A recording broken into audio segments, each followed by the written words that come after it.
What's up, Taiwan? Good evening. I'm Ethan Liu with 10 minutes of news from here in Taiwan and around the world. Taiwan recorded almost 36,000 local COVID cases on Monday, down more than 10,000 on the previous day. The drop also marks the lowest daily infection number in over a month. But as James Chater reports, despite falling case numbers, vulnerable groups continue to be hit hard.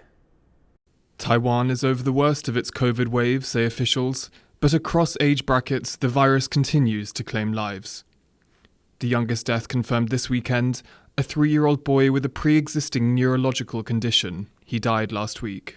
救治的过程中仍然难以控制血压。那在6月14号的时候，因为有这个败血性休克及心肺衰竭的情形，经过医疗团队急救无效，而在当天死亡。 A World Health Organization report published last year found a higher risk of death from COVID among patients with neurological conditions. Of the 172 deaths reported in Taiwan on Sunday, 60 had pre-existing neurological conditions, including epilepsy and dementia. 肌肉无力啊，或者是协调不好，所以如果感染到肺炎，很容易会咳痰咳不出来，或者是加重他的病情。 However, doctors remain optimistic cases across Taiwan will continue to decrease. 确诊的案例呢是在减少中，特别是北部地区。我在想7月应该是会回到1-2万而已的。 More than 5,000 people have died from COVID in Taiwan since the pandemic began. Ricky and James Chater for TaiwanPlus. A rocket launcher failed to fire during the routine exercise in southern Taiwan on Monday, causing damage but no injuries. The Thunderbolt 2000 is a multiple rocket launcher system and is made in Taiwan.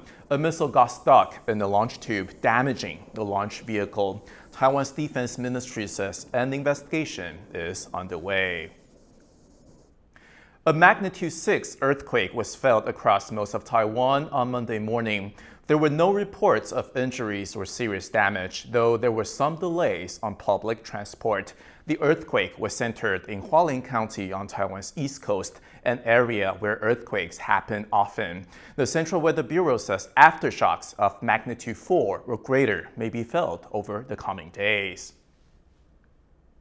Taiwan and the United States were set to begin 3 days of annual security discussions on Monday. It's only the second time they have taken place.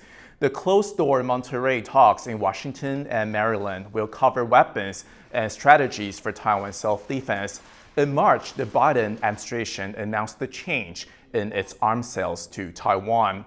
The move came amid lessons learned from the Ukraine war and China's escalating threats. To discuss the significance of the talks and the weapons directive, our reporter in Kiev spoke with Rupert Hammond-Chambers, who's in Greece. He's the president of the U.S.-Taiwan Business Council, which is based in the States. These talks are important right now as we are seeing the most significant shift in U.S. security assistance to Taiwan since the Taiwan Relations Act. The Biden administration is undertaking a turnover of the U.S. arms sales and security assistance policy that we haven't seen since the switch in recognition in 1979.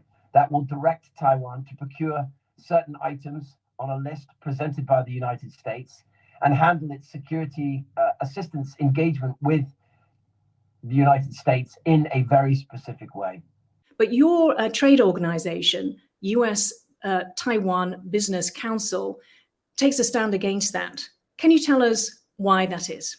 The Biden administration, in our view, is focusing on only a D-Day style attack when there are a range of issues that Taiwan has to face in all phases of potential conflict with China. To focus only on one area is to provide the PLA and the Chinese generally with an opportunity to focus on those areas the Biden administration is forcing Taiwan not to focus on. And could you tell our viewers some of the weapons that have been stopped and why you believe they should continue to be sold? Although we don't get into specific advocacy with weapon systems with the Biden administration, we talk more generally about the challenge the policy faces. The systems that we're talking about here are designed to hunt submarines in the Taiwan Strait for the Taiwan Navy. They're designed to control Taiwan's new F-16 fleet, the new F-16s that will arrive in 2023 to 26, the ones that are being upgraded, and mobile artillery, which would be used to fight Chinese invading forces that were coming ashore. These 3 programs have been cancelled. President Biden, when he was in Japan, said that the US would come to Taiwan's defense in the event of an attack from China. This seemed to move away from the strategic ambiguity policy that US has adopted. How do you think that comment reflects or works with the policy of the new arms sales to Taiwan? The statement of intent by Mr. Biden is extremely important in potentially making this policy direction that the Biden administration is rolling out workable. Because what in essence it does, the new policy does, is it removes key areas of Taiwan's ability to maintain its own defense in areas like anti-submarine warfare or blockade scenarios. By being specific, Mr. Biden is filling those gaps, or could potentially fill those gaps, by stating categorically, we're not going to sell you anti-submarine helicopters, we're not going to provide you aircraft to control your fighters, but we will do those for you. And we will train with you so that your forces and our forces are able to operate together. That kind of strategic clarity would make this new policy viable. In the absence of that clarity, this new policy creates new vulnerabilities for Taiwan that the PLA would attack. Taiwan's badminton ace Tzu-ying won the women's singles title at the Indonesia Open in Jakarta on Sunday. Oh my goodness. That is sensational. Tzu-ying showing her. The world number 2 beat Tzu-ying of China to clinch her 2nd championship of the year following the Thailand Open last month. The win was a welcome birthday present for Dai, who turned 28 on Monday. She'll be going for a hat trick of titles for the season at the Malaysia Open later this month. The last person bearing traditional indigenous Taiwanese facial tattoos has passed away, aged over 100. Philip Brossard has more.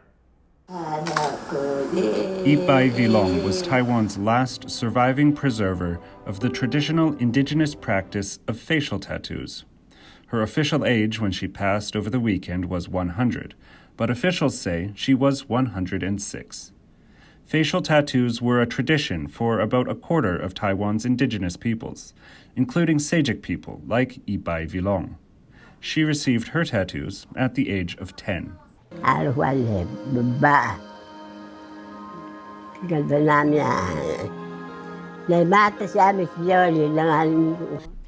The Japanese banned the practice during colonial rule around the turn of the 20th century, and Ibai Vilong had her tattoos removed at the age of 15, leaving behind light scars. She was living with her eldest daughter in New Taipei City when she fell sick and was sent to hospital on Friday. After her condition worsened, she traveled to her ancestral home in eastern Taiwan's Hualien County on Saturday. Ibai Vilong passed away later the same day. 妈妈虽然已经离开我们，不管她的知识也好，她的精神跟她的智慧，我们都会慢慢的去跟她学习。 Hualien County listed indigenous facial tattoos as a protected cultural heritage in 2009. James Rayner, Charlie Storer, and Philip Brossard for TaiwanPlus. Thank you for watching What's Up Taiwan. Remember to download the TaiwanPlus app for more stories from Taiwan and around the world. Finally, today we leave you with a preview of the Westminster Dog Show, where nearly 3,500 dogs will participate and compete for titles in several competitions. I'm Ethan Liu. Take care, and I'll see you next time.